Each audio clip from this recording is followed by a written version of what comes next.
प्रस्तुत है मुंशी प्रेमचंद के द्वारा लिखी गई कहानी दो भाई। प्रातःकाल सूर्य की सुहावनी सुनहरी धूप में कलावती दोनों बेटों को जांघों पर बैठा दूध और रोटी खिलाती थी। केदार बड़ा था, माधव छोटा। दोनों मुंह में कौल लिए कई पग उछल कूद कर फिर जांघों पर आ बैठते और अपनी तोतली बोली में उस प्रार्थना की रट लगाते थे जिसमें एक पुराने सुहृदय कवि ने किसी जाड़े के सताए हुए बालक के हृदयोद्गार को प्रकट किया है। देव देव घाम करो, तुम्हारे बालक को लगता जाड़ा। माँ उन्हें चुमकाकर बुलाती और बड़े बड़े कौर खिलाती। उसके हृदय में प्रेम की उमंग थी और नेत्रों में गर्व की छलक। दोनों भाई बड़े हुए, साथ साथ गले में बाहें डाले खेलते थे। केदार की बुद्धि चुस्त थी, माधव का शरीर। दोनों में इतना स्नेह था कि साथ साथ पाठशाला जाते, साथ साथ खाते और साथ साथ ही रहते थे। दोनों भाइयों का ब्याह हुआ। केदार की बहू चंपा अमित भाषणी और चंचला थी। माधव की बहू श्यामा सांवली सलोनी रूप राशि की खान थी। बड़ी ही मृदु भाषणी, बड़ी ही सुशीला और शांत स्वभाव थी। केदार चंपा पर मोहे और माधव श्यामा पर रीझे, परंतु कलावती का मन किसी से ना मिला। वह दोनों से प्रसन्न और दोनों से अप्रसन्न थी। उसकी शिक्षा दीक्षा का बहुत अंश इस व्यर्थ के प्रयत्न में व्यय होता था कि चंपा अपनी कार्यकुशलता का एक भाग श्यामा के शांत स्वभाव से बदल ले।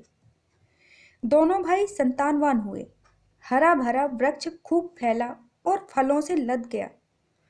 कुत्सित वृक्ष में केवल एक फल दृष्टिगोचर हुआ, वह भी कुछ पीला सा मुरझाया हुआ। किंतु दोनों अप्रसन्न थे। माधव को धन संपत्ति की लालसा थी और केदार को संतान की अभिलाषा। भाग्य की इस कूटनीति ने सने सने द्वेष का रूप धारण किया, जो स्वाभाविक था। श्यामा अपने लड़कों को संवारने सुधारने में लगी रहती, उसे सिर उठाने की फुर्सत नहीं मिलती थी। बेचारी चंपा को चूल्हे में जलना और चक्की में पिसना पड़ता। यह अनीति कभी कभी कटु शब्दों में निकल जाती थी। श्यामा सुनती, कुढ़ती और चुपचाप सह लेती, परंतु उसकी यह सहनशीलता चंपा के क्रोध को शांत करने के बदले और बढ़ाती।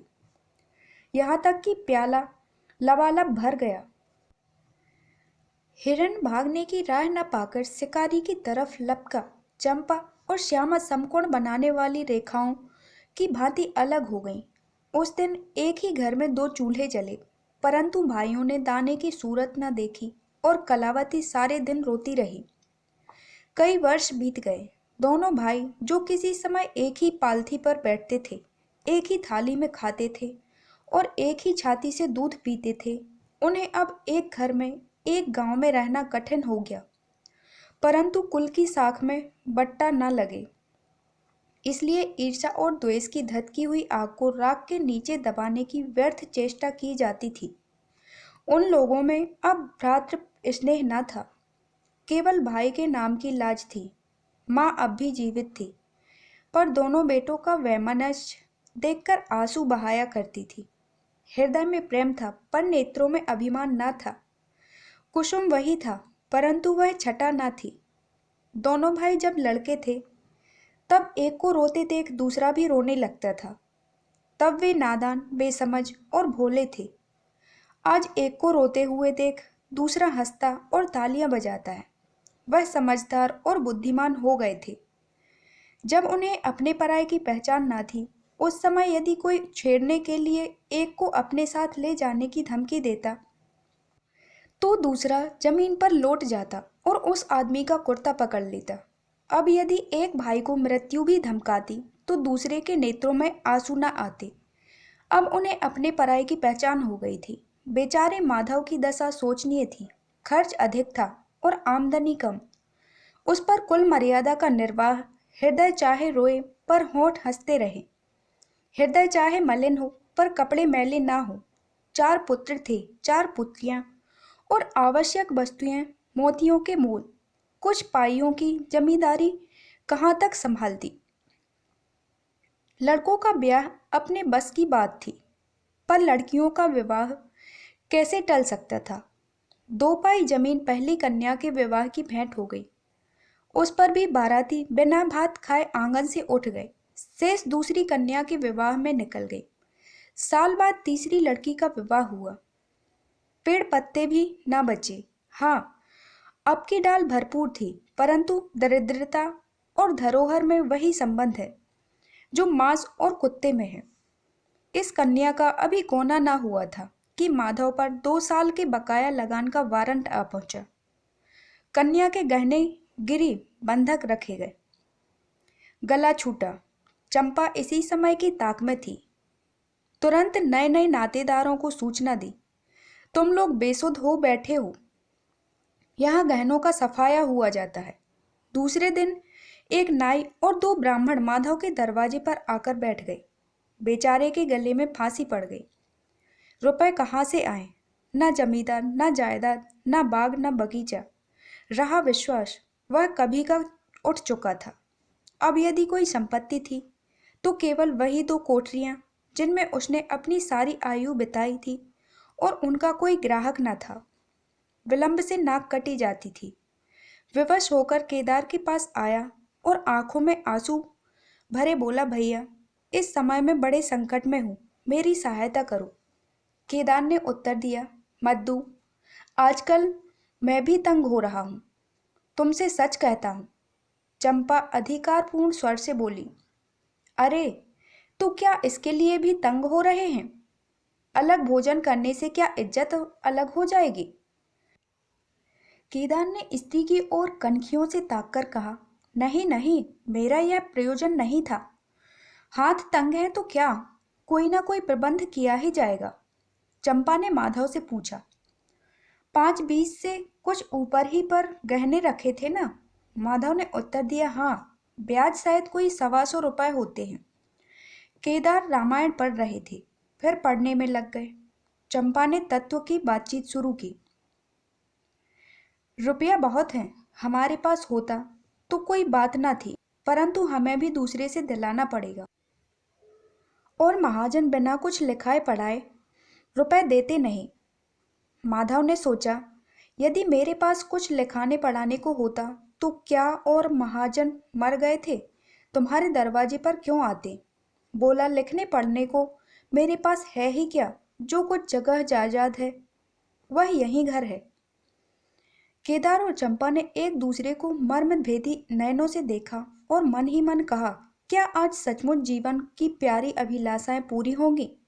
परंतु हृदय की यह उमंग मोह तक आते आते गंभीर रूप धारण कर गई। चंपा बड़ी गंभीरता से बोली, घर पर तो कोई महाजन कदाचित ही रुपया दे, शहर हो तो कुछ किराया ही आवे, पर गवई में तो कोई सेंत में रहने वाला भी नहीं, फिर सांझे की चीज ठहरी। केदार डरे कि कहीं चंपा की कठोरता से खेल बिगड़ न जाए। बोले, एक महाजन से मेरी जान पहचान है, वह कदाचित कहने सुनने में आ जाए। चंपा ने गर्दन हिलाकर इस युक्ति की सराहना की और बोली, पर 2-3 बीसी से अधिक मिलना कठिन है। केदार ने जान पर खेलकर कहा, अरे, बहुत दबाने से 4 बीसी हो जाएंगे, और क्या। अब की चंपा ने तीव्र दृष्टि से केदार को देखा और अनमनी सी होकर बोली, महाजन ऐसे अंधे नहीं। माधव अपने भाई भावज के इस गुप्त रहस्य को कुछ कुछ समझता था। वह चकित था कि इतनी बुद्धि कहाँ से मिल गई। बोला, और रुपए कहाँ से आएंगे? चंपा चिढ़कर बोली, और रुपयों के लिए और फिक्र करो, 125 रुपए इन 2 कोठरियों के इस जन्म में कोई न देगा। 4 बीसी चाहो तो एक महाजन से दिला दूं, लिखा पढ़ी कर लो। माधव इन रहस्यमय बातों से सशंक हो गया। उसे भय हुआ कि यह लोग मेरे साथ कोई गहरी चाल चल रहे हैं। दृढ़ता के साथ अड़कर बोला, और कौन सी फिक्र करूं? गहने होते तो कहता, लाओ, यहाँ तो कच्चा सूत भी नहीं है।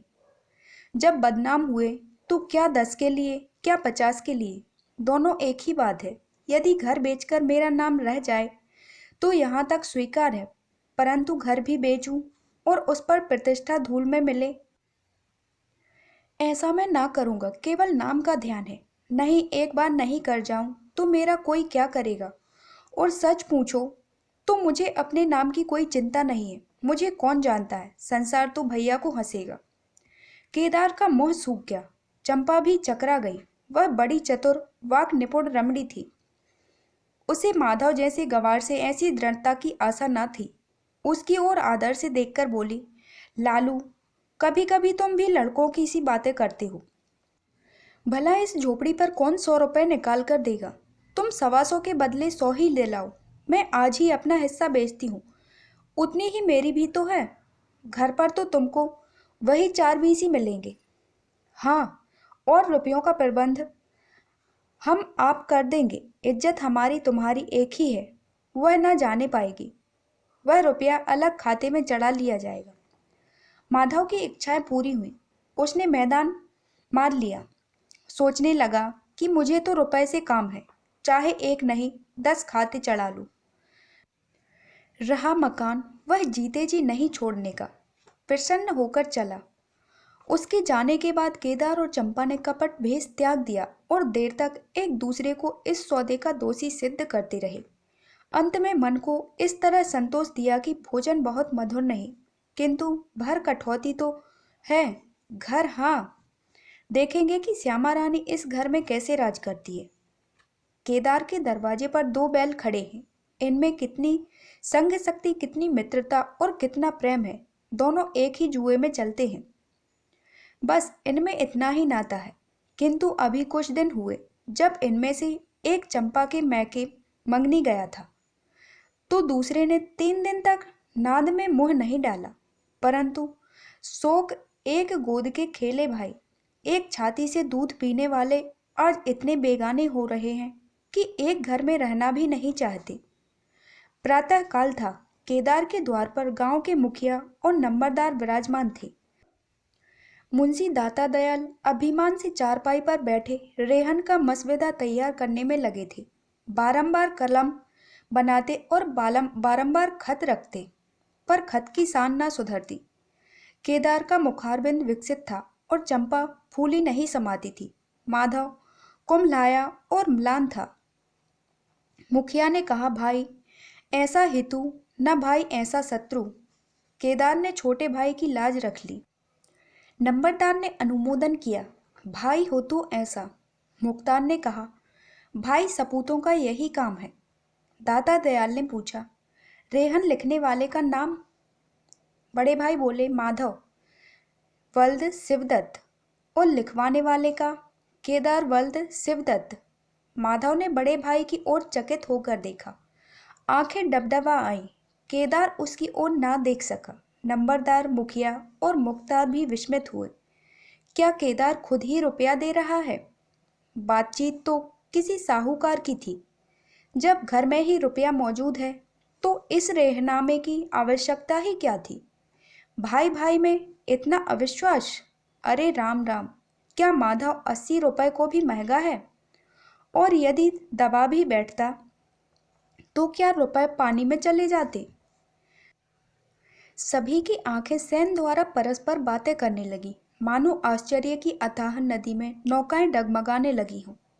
श्यामा दरवाजे की चौखट पर खड़ी थी। वह सदा केदार की प्रतिष्ठा करती थी, परंतु आज केवल लोक रीति ने उसे अपने जेठ को आड़े हाथों में लेने से रोका। बूढ़ी अम्मा ने सुना तो सूखी नदी उमड़ आई। उसने एक बार आकाश की ओर देखा और माथा ठोक लिया। तब उसे उस दिन का स्मरण हुआ जब ऐसा ही सुहावना सुनहरा प्रभात था और 2 प्यारे प्यारे बच्चे उसकी गोद में बैठे हुए उछल कूदकर दूध रोटी खाते थे। उस समय माता के नेत्रों में कितना अभिमान था, हृदय में कितनी उमंग और कितना उत्साह था। परंतु आज आज नयनों में लज्जा है और हृदय में शोक संताप। उसने पृथ्वी की ओर देखकर कातर स्वर में कहा, हे नारायण, क्या ऐसे पुत्रों को मेरी ही कोख में जन्म लेना था?